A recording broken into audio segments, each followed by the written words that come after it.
In 2008, Texas, and indeed our family, lost a longtime friend, Senator Frank Modla, to a house fire.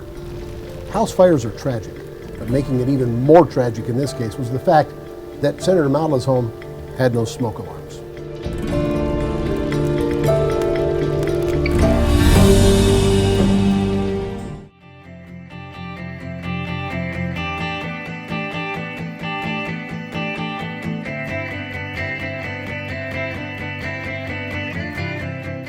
Well, it is great because the smoke detector usually works at nighttime when everybody sleeps. When you are asleep, you do lose the sense of smell.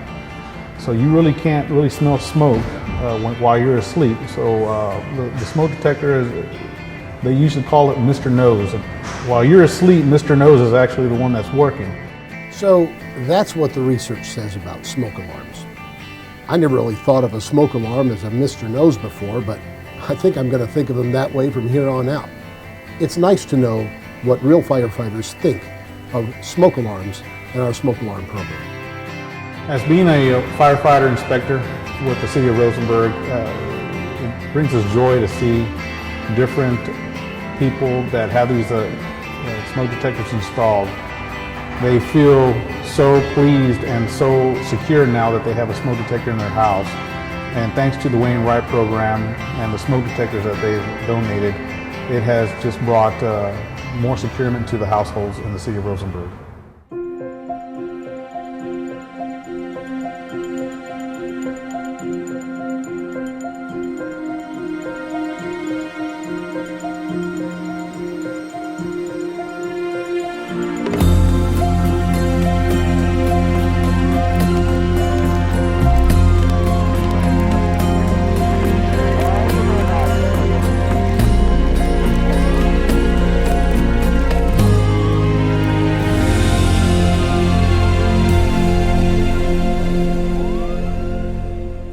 If you don't have a smoke alarm installed in your home, call your fire department and make sure that that's done today. Smoke alarms save lives. Thanks for watching.